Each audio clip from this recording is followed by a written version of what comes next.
Bonjour Pierre. Bonjour Antoine. Merci de nous rejoindre pour cette édition de MoTV. Une édition toute particulière puisque MoTV fête aujourd'hui son anniversaire. Un an ce mois-ci que le Conseil municipal des jeunes vous propose de vivre Mouveau par le biais d'une web TV jeune et dynamique. Un an ce mois-ci Antoine que nous vous faisons découvrir tous les mois l'actualité de notre commune d'une façon vivante et originale. Nous souhaitons donc un joyeux anniversaire et une longue vie à MoTV et vous remercions d'être toujours plus nombreux à nous suivre. Et quel plus beau cadeau que d'avoir dépassé ce mois-ci les 1000 vues sur notre toute première édition. Effectivement Pierre, mais MoTV ne s'arrête pas là et nous vous proposons pour cette édition un bref aperçu de l'actualité du mois de mai. Mais avant cela Antoine, retour sur les moments forts du mois d'avril, reportage de Gauthier. Le mois d'avril a commencé sous un soleil timide avec nos traditionnels accueils de loisirs. Une pause bien méritée pour nos petits écoliers qui ont à ce jour repris l'école pour une longue période avant les vacances d'été. Les vacances appelant les vacances, vous avez pu découvrir ou redécouvrir la palette d'activités proposées par le service jeunesse lors du forum de l'été jeunesse, le samedi 23 avril. À noter la nouveauté de cette année, le centre sportif en direct de l'espace Jean Richemont. Du 23 avril au 1er mai, les salons de l'hôtel de ville ont pris possession des œuvres des artistes peintres et sculpteurs mauvallois. La ville a cette année rendu hommage à l'un des plus grands noms du groupe de Roubaix, l'artiste peintre Paul Emery. Dimanche 24 avril s'est déroulée la cérémonie commémorative du train de l'os au parc du Mémorial. Ce même jour a eu lieu le cross des scouts qui ont récolté 467 €. Bravo, retour en images. D'être venus quand même si nombreux, divisés en deux, pour deux associations. L'association Saint-Vincent de Paul et une association pour vaincre la mucoviscidose.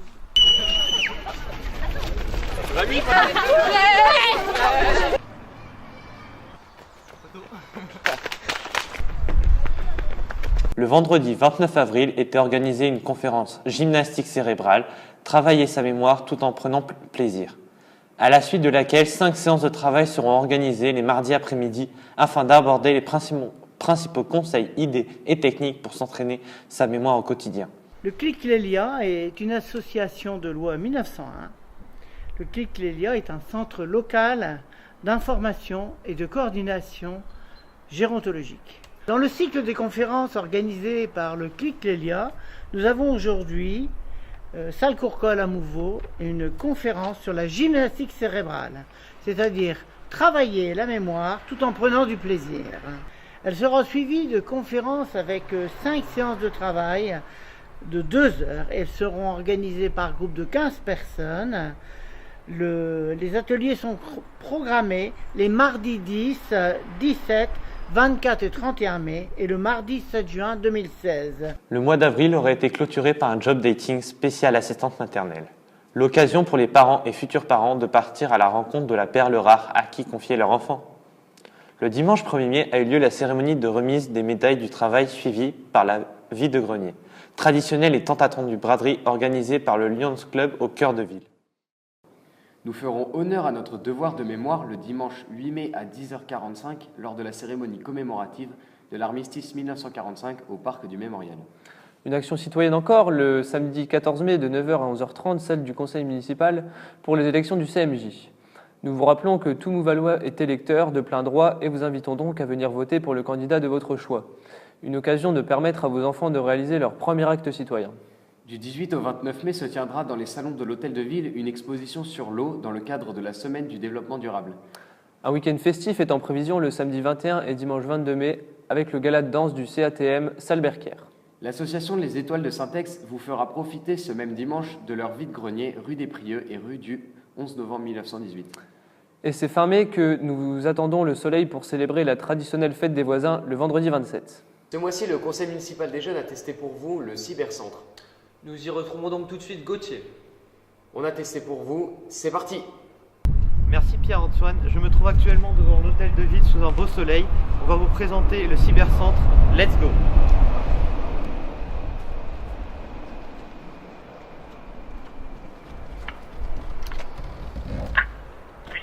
Oui, c'est pour la MoTV.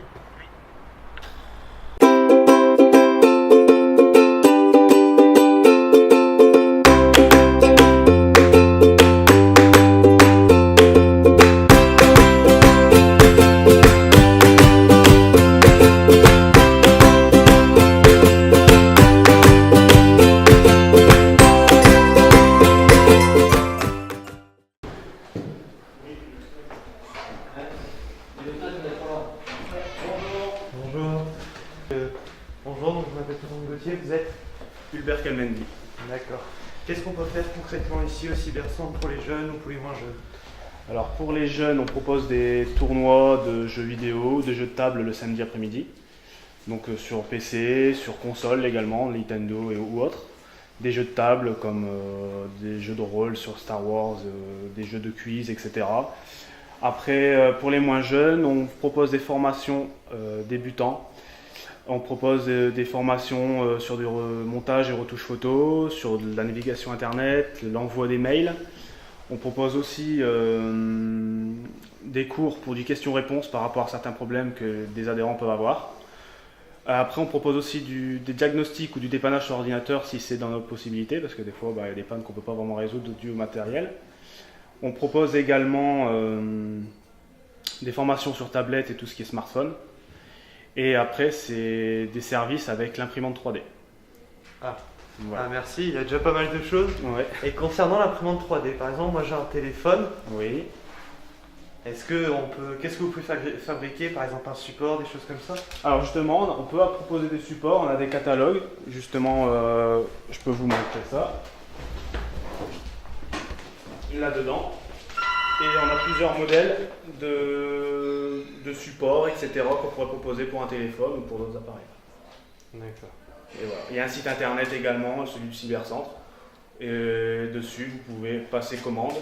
Vous allez avoir un devis qui sera fait en ligne. Voilà, est-ce que c'est possible d'avoir pour mon téléphone, donc c'est un Samsung J5, voilà un petit support, quelque chose? Oui, alors ça sera par contre dans la salle d'à côté, ça sera avec ma collègue. D'accord. Et elle vous montrera comment ça se passe avec l'imprimante 3D. Merci beaucoup. Voilà.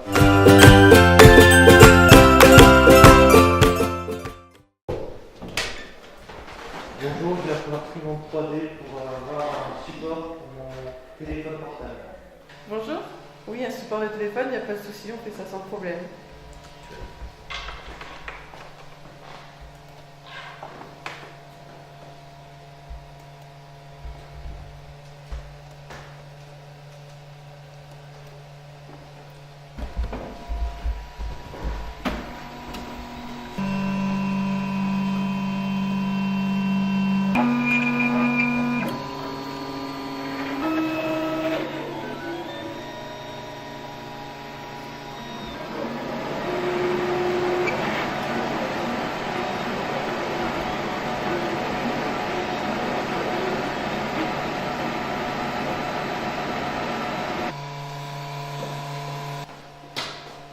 Et voilà, votre support de téléphone est fini. L'accès au cybercentre peut se faire également par ascenseur.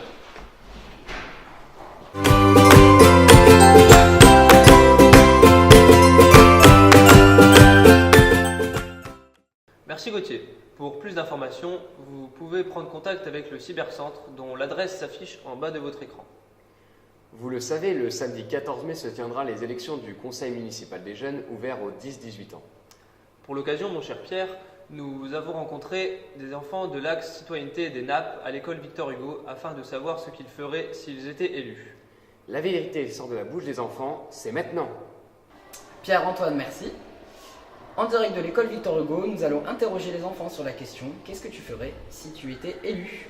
Alors, Esteban, qu'est-ce que tu ferais si tu étais élu, toi? Moi, si je serais élu, j'aurais mis quelques boîtes pour déposer les bouchons dans des endroits de la ville. D'accord, ok, merci Esteban. Je mettrais des boîtes de mouchoirs dans la rue parce que c'est pas tout le monde qui a des mouchoirs sur soi. Et nous, ça fait, si on veut se moucher, on en prendra. Je mettrais des sacs poubelles pour les chiens dans les rues. D'accord. À distribuer. Donc les rues soient plus propres. Ouais. Je mettrais plus de poubelles dans les rues pour que ça soit beaucoup plus propre. D'accord, merci Thomas. De rien. Je recyclerai des bouchons pour faire plus de fauteuils roulants et de chiens guides pour les non-voyants. Mathis, est-ce que ça va Mathis? Oui, Oui? ça va. Alors Mathis, dis-moi toi, qu'est-ce que tu ferais si tu étais élu? Je mettrais plus de stades de foot. D'accord, donc encore plus de foot. Oui, Ça marche, merci Mathis. de rien. Pierre-Antoine, je vous rends l'antenne. Il a été le premier à nous suivre comme conseiller délégué au CMJ. Après être passé adjoint aux finances, ses compétences et sa volonté de réussir l'ont porté jusqu'au poste de DGS à la ville de Tourcoing. Nous avons le plaisir de recevoir aujourd'hui Monsieur Benjamin Huss. Mais qui est-ce? C'est l'invité du jour. Quels étaient vos rêves d'avenir lorsque vous étiez enfant? Alors, moi-même aimant beaucoup l'histoire, j'aurais souhaité sans doute devenir professeur d'histoire pour l'avenir. J'ai toujours beaucoup aimé la matière et donc je m'imaginais donner des cours et essayer de transmettre ma passion au maximum d'élèves qui auraient été devant moi. J'écartais pas tout à fait non plus peut-être l'idée d'avoir un rapport avec peut-être la campagne ou la ferme. J'aimais beaucoup les animaux. J'ai d'ailleurs un chat aujourd'hui et donc peut-être que c'était aussi l'idée de pouvoir transmettre cette passion avec les animaux. Pourquoi avez-vous eu envie d'entrer dans la vie politique? Alors, lorsque j'ai eu à peu près 18 ans, j'ai eu l'opportunité de me rendre utile finalement pour Mouveau. Pourquoi? Parce que je trouvais que d'abord quand on est jeune, on peut avoir des idées qui peuvent être utiles pour la collectivité. On a tous une idée de ce qui va ou de ce qui ne va pas dans sa ville. Donc transmettre ces idées auprès des personnes qui décident pour l'avenir de la commune, ça me semblait être utile. Puis oui, j'ai quand même été frappé en 2002 lorsque on a eu les élections présidentielles de la sélection du FN, du Front National au deuxième tour. C'est quand même assez perturbant. Je me rappelle notamment qu'entre le premier et le second tour, il y a eu une forte mobilisation à laquelle j'avais aussi participé parce qu'on ne souhaitait pas de Jean-Marie Le Pen au pouvoir. Et donc le meilleur moyen aussi pour éviter qu'un jour un fou soit à la tête de l'État, c'était aussi finalement de pouvoir s'impliquer dès le niveau local pour convaincre de l'intérêt de s'engager en politique. Comment procède-t-on pour gérer un budget comme celui de la ville de Mouveau? Ça, c'est pas toujours tous les jours facile, mais on y arrive. Alors d'abord, un budget, c'est d'abord comme le budget de tout à chacun. Hein. On a à la fois des recettes, ça peut être un salaire par exemple, et puis on a des dépenses. On part en vacances, on achète une voiture, on paye également un loyer peut-être pour sa maison. On a donc des recettes et des dépenses. Et il faut essayer d'équilibrer tout cela. Si on a plus de dépenses que de recettes, forcément se pose un jour la question du surendettement. Ce sont des principes simples qui nous permettent aujourd'hui à la ville de Mouveau d'être dans une situation enviée. Le budget est donc tenu.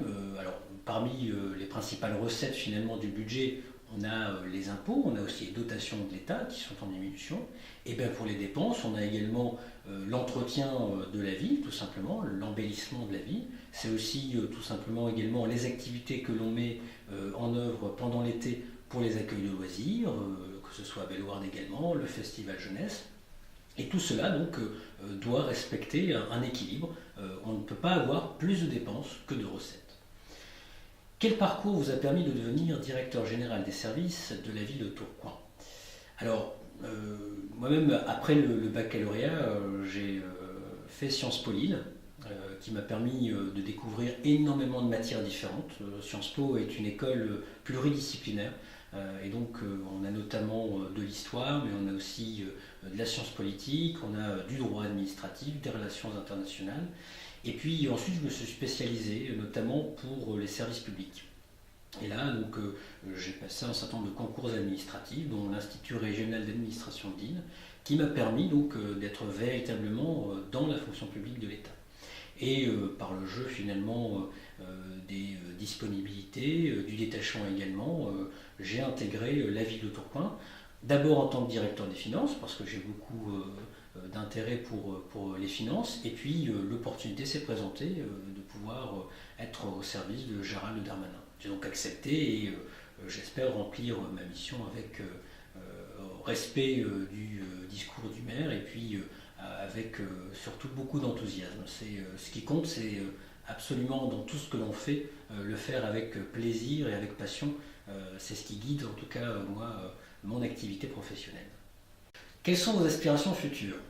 Alors, peut-être qu'un jour, je ne serai plus directeur général des services de la ville de Tourcoing. J'aurai sans doute d'autres opportunités, en tout cas je l'espère. Donc, moi, ce que je veux surtout, c'est faire ce qui me plaît. J'avoue également que j'aime beaucoup la politique. Donc, j'ai la chance d'être adjoint aujourd'hui aux finances auprès de Monsieur le maire. J'aimerais poursuivre sur ce chemin-là. Pourquoi pas un jour être maire de Mouveau ou député maire de Mouveau. Donc plus sérieusement, en tout cas, poursuivre un engagement politique, c'est avant tout ce qui, je dirais, motive aujourd'hui mon engagement. Cette motivie touche à sa fin, il est temps de découvrir notre dernière rubrique. Jingle!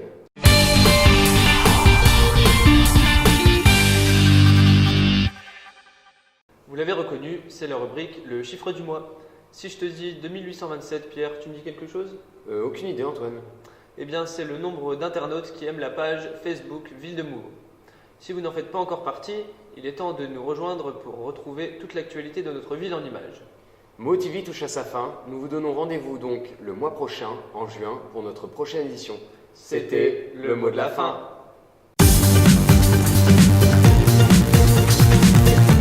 Merci Gauthier. Pour plus de... Non.